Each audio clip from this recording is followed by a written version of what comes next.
ஹாய்ங்க. இந்த சட்னி வந்து நான் ஹாஸ்டல்ல படிச்சேன். ஏரியன் காலேஜ்ல படிச்சப்போ ஹாஸ்டல்ல இருந்தோம் பாருங்க. அப்ப அந்த ஒரு அக்கா செய்வாங்க. இத வந்து ஸ்கிப் பண்ணாம கேளுங்க. நம்ம சமைக்கிற அக்கா செய்வாங்க. ஸ்கிப் பண்ணாம கேளுங்க. ஹார்ட் டச்சிங்கா இருக்கும். அந்த அக்கா பேர் வந்து குயிலக்கான்னு தான் நாங்க சொல்லுவோம். குயிலக்கா அப்படின்னு சொல்லுவோம். ஆ அவங்க தான் இந்த அ இந்த சட்னி செய்றப்பலாம் அவங்க ஞாபகம் வந்துருங்க. அவங்க கடைசியா ஒரு ஒரு மறக்க முடியாம ஒரு வேல பார்த்துட்டு போனாங்க. நான் என்னன்னு சொல்றேன். நல்லா ஒரு வெங்காயம், 2 தக்காளி, 2 வெங்காயம், 1 தக்காளி போட்டுக்கோங்க. போட்டு உளுத்தம் பருப்பு போட்டு தாளிச்சுட்டு, அதையும் போட்டு தாளிச்சுருங்க. தாளிச்சுட்டு வெங்காயத்தையும் போட்டு நல்லா தாளிங்க. அந்த அக்கா வந்து ரொம்ப நல்ல டைப்புங்க. இல்ல எங்க இடத்துலலாம் எவ்வளோ பேர் இருக்கோம் சிரிச்சுதாங்க நல்லா நல்லா சிரிச்சு சிரிச்சு வாடா போடான்னு தான் சொல்லுவாங்க.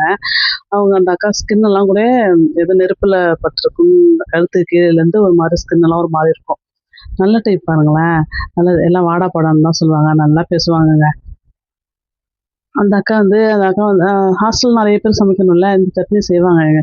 ஃபுல்லா காலையிலலாம் அப்பலாம் நான் சொல்றது 2001, 2002, 2003ல சொல்றேன். அப்பதான் நான் காலேஜ் படிச்சேன். ஏடி யூ பிஜி யூஜி பண்ணேன் அங்க தான். அதுக்கு பிறகு நான் அதுக்கு போயிட்டேன். அடுத்தது பிஜி பண்றதுக்கு ஜிஎஸ்பில போயிட்டேன். அப்ப இந்த சட்னி செய்வாங்க. காலையில எப்போதுமே இட்லி தான். அதுக்கு இதே மாரி சட்னி தான். ஆனா அது டேஸ்ட்டா வித்தியாசமா இருக்கும். நம்மளுக்கு அப்பலாம் சமைக்கலாம் தெரியாதுல்ல. காலேஜ் படிக்கிறப்பலாம் என்ன தெரியும்? ஒண்ணுமே தெரியாதுங்க எனக்கெல்லாம். அப்ப தெரியாத நான் வந்து கேட்பேன். நாங்கலாம் கேட்போம். நாங்க ஒரு குரூப்பா தானே இருப்போம். அப்போ வந்து இந்த அக்கா சொல்லுவாங்க. இது மாரி "எப்படிக்கா இப்படி நல்லாருக்கு சட்னி. தேங்காய் சட்னி மாரி இல்ல, தக்காளி சட்னி மாரி இல்ல. எப்படிக்கா இது மாரி பண்ணுவீங்க?" அப்படின்னு சொல்லிட்டு. அப்பதான் சொன்னாங்க, "இது வந்து ஈடு காணணும்லம்மா. நெறைய பேர் இருக்கீங்கல்ல. அப்ப நாங்க வெங்காயம், தக்காளியும் போட்டுக்குவோம். அதோட தேங்காவையும் கொஞ்சம் போட்டுக்குவோம்." அப்படின்னு சொன்னாங்க. ஓ! அப்பதான் தெரியும். ஓ! இது தேங்காவும் போட்டுருக்காங்க அப்படின்னு சொல்லிட்டு. ஏன்னா தெரியாது. தேங்காய் போட்ட மாரியே தெரியாதுங்க. நல்லாருக்கும்.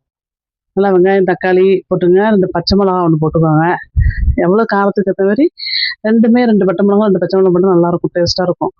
நல்லா போட்டு பண்ணுங்க. அப்புறம் வந்து வதக்கிட்டு அரைக்க வேண்டியதாங்க. அவ்வளோதாங்க இது. இந்த கதைய கேளுங்க. 2004ல வந்து இது வந்ததுல சுனாமி வந்துச்சு பார்த்தீங்களா? அப்பலாம் நான் படிச்சு முடிச்சுட்டு போயிட்டேன். அப்போ வந்து இந்த அக்கா என்ன பண்ணிட்டாங்க, எங்க ஃப்ரெண்டோட தங்கச்சி அங்க படிச்சா அப்பதான். நாங்க வெளில வந்தோம். அவ உள்ள வந்தா. அப்போ வந்து சுனாமி வந்து கடல் ஓரம். ஏடிஎம் காலேஜ் வந்து கடல் ஓரமா. தாளிப்பு இருக்கு பாருங்க. தாளிப்பு ரெடி பண்ணி வச்சுட்டேன். அதுக்கு பிறகு அரைச்சுட்டு இதில ஊத்திட்டேன். அப்போ வந்து சுனாமி வந்துருச்சுங்க. அப்போ வந்து என் ஃப்ரெண்டோட தங்கச்சிய அந்த அக்கா காப்பாத்தி விட்டாங்களாம். அது மாரி ஒரு 2, 3 பசங்கள காப்பாத்தி விட்டுட்டு, அவங்களும் அந்த சுழல்ல இடிச்சுட்டே போயிட்டாங்க. எங்க தங்கச்சி என் ஃப்ரெண்டோட தங்கச்சி வந்து பார்த்துட்டே இருக்காளாம். அக்கா அக்கான்றாளாம். அப்படியே சுழல்ல இழுத்துட்டு போயிட்டாங்க. போறப்ப கூடங்க ஒரு 2, 3 அவங்களால முடிஞ்ச ஒரு 2, 3 பிள்ளைங்கங்க. ஒரு பிள்ளை வந்து இதில காட்டு கருவேல மாட்டி, தலையில மாட்டி அப்பலாம் கஷ்டப்பட்டு அவ காப்பாத்தி எல்லாம் 2, 3 பசங்கள காப்பாத்தி விட்டுட்டு, அவங்க வந்து போயிட்டாங்கங்க. அவங்க இந்த சட்னி செ செ இறந்து போயிட்டாங்க. இந்த சட்னி வந்து செய்றப்பலாம் ஞாபகம் வந்துரும். இது பிடிச்சிருந்தா ஓகே சொல்லுங்க. இது பிடிச்சிருந்தா லைக் பண்ணுங்க, ஷேர் பண்ணுங்க. ஏலியன்ஸ்ல படிச்சவங்க இருந்தா ஒரு ஹாய் சொல்லுங்க. Thank you.